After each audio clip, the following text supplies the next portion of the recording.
Hi friends, welcome to my channel. இந்த வீடியோவில் ரசம் எப்படி ரொம்ப சூப்பராக ட்ரெடிஷ்னலான முறைப்படி எப்படி வைக்கிறதுங்கிறத நிறைய டிப்ஸ்களோட சொல்லியிருக்கேன் ஃப்ரெண்ட்ஸ்.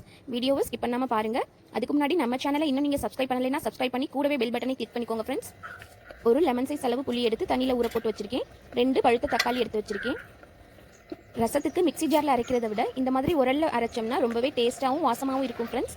1 டேபிள் ஸ்பூன் மிளகு, 1 டேபிள் ஸ்பூன் சீரகம் சேர்த்து நல்லா க்ரஷ் பண்ணிக்குவோம். இந்த மாதிரி அதோட ஒரு கைப்பிடி அளவு ரசப்பூடு எடுத்து வச்சிருக்கேன் ஃப்ரெண்ட்ஸ். ரசத்துக்கு எப்போதுமே இந்த பூடு யூஸ் பண்ணுங்க, ரொம்பவே வாசமாக இருக்கும்.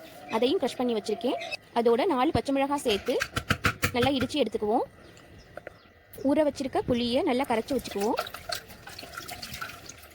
எடுத்து வச்சிருக்க தக்காளியை கைகளால் இந்த மாதிரி கரைச்சி சேர்த்துக்குவோம்.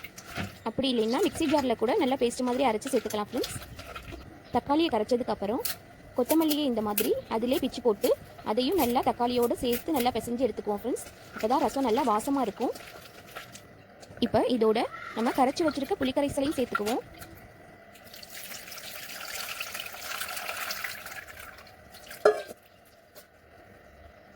புளியில் இன்னும் கொஞ்சம் தண்ணி சேர்த்து நல்லா கரைச்சி அதையும் சேர்த்துக்குவோம் ஃப்ரெண்ட்ஸ். அதுக்கப்புறம் 1/4 ஸ்பூன் மஞ்சள் தூள் சேர்த்துக்குவோம். கொஞ்சமாக பெருங்காயத்தூள் சேர்த்து கரைச்சி எடுத்துக்கலாம். இப்போ ரசத்தை கூட்டியாச்சு. அடுப்பில் பாத்திரத்தை வச்சு ரசத்தை தாளிச்சுக்குவோம். ரசத்துக்கு எப்போதுமே நல்லெண்ணெய் சேர்த்து தாளிச்சு பாருங்கள் ஃப்ரெண்ட்ஸ், ரொம்பவே வாசமாக இருக்கும். எண்ணெய் காஞ்சதும் அதில் 2 வரமிளகாவை பிச்சு சேர்த்துக்குவோம். வரமிளகா கொஞ்சம் கருகிற அளவுக்கு வறுத்தோம்னா ரொம்பவே வாசமாக இருக்கும் ஃப்ரெண்ட்ஸ் ரசம்.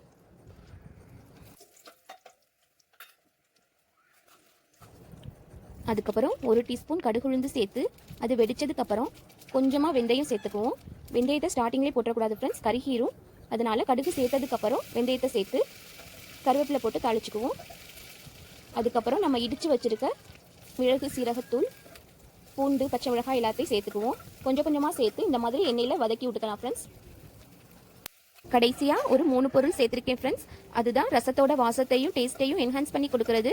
வீடியோவை ஸ்கிப் பண்ணாமல் பாருங்கள். ஏற்கனவே ரசம் கூட்டையிலே பெருங்காயத்தூள் கொஞ்சம் சேர்த்துருக்கோம். அதோட எண்ணெயில் கொஞ்சம் பெருங்காயத்தூள் சேர்த்து வதக்கினா தான் ஃப்ரெண்ட்ஸ் நல்ல வாசமாக இருக்கும். அதுக்காக கொஞ்சமாக சேர்த்துக்கிறேன். எல்லாம் சேர்ந்து 2 நிமிஷம் வதங்கினதுக்கப்புறம் நம்ம கூட்டி வச்சிருக்க ரசத்தை இதில் சேர்த்துக்குவோம். உப்பு இப்போ போடக்கூடாது ஃப்ரெண்ட்ஸ், லாஸ்ட்டாக தான் போடணும். அதுக்காக தான் உப்பு நான் சேர்க்கலை.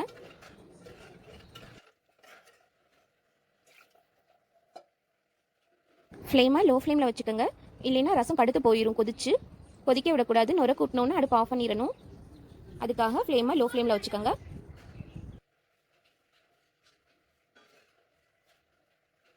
இப்போ பாருங்கள், ரசம் நல்லா நுரக்கட்டி வந்துருச்சு.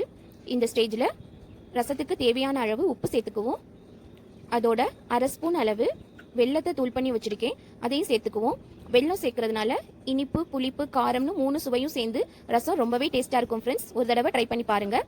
லாஸ்ட்டாக 1 டீஸ்பூன் அளவு நெய் சேர்த்து அடுப்பு ஆஃப் பண்ணிடலாம்.